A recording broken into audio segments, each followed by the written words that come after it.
Hi there, I'm Andy Flannagan. I'm a singer-songwriter and worship leader, and also help to run Christians in Politics in London, based at Westminster. It's been fantastic to be involved with City Advance and the global leadership and the city leadership strategies and programmes, especially in admiration of the work that Tom and Glenn do.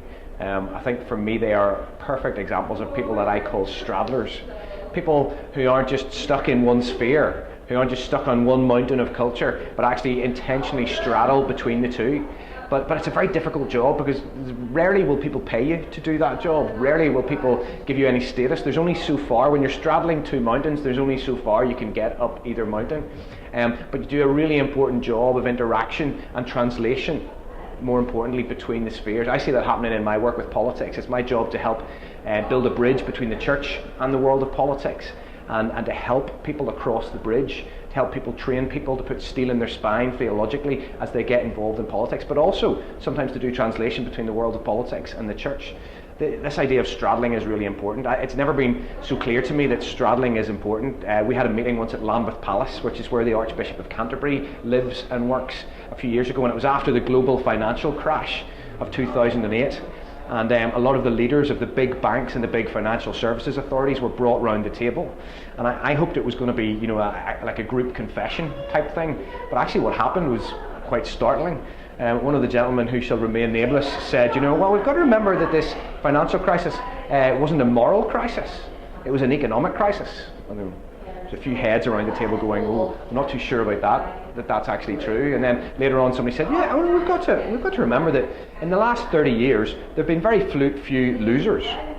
In the last 30 years there have been very few losers. The only losers are those as yet unborn. I was going, this is incredible. We're mortgaging the future, and we think that's not a moral statement somehow. And so, as you can imagine, a few of us chipped in with the discussion about the need for ethics and economics and that sort of thing. But then another one of the leaders of the bank's captain of industry said, well, it's all very well to talk about applying ethics to economics, but we're so multicultural now, it's hard to know which ethics to apply. And I'm sitting there going, this is incredible. These guys are the top of their tree, running banks, running financial services authorities.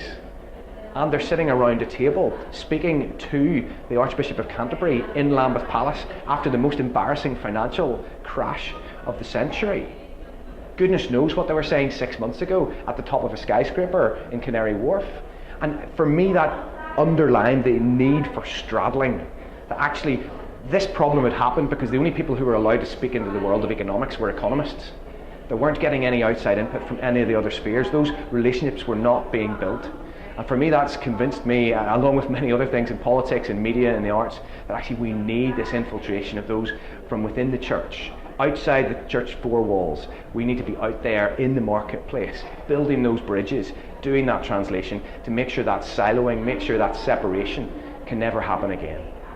That's why I'm really excited to be involved with City Advance and the incredible work that Tom and that Glenn do. It's a very unique gifting they have, so get behind them, get involved. If you don't know about it, please click a little bit further into the website.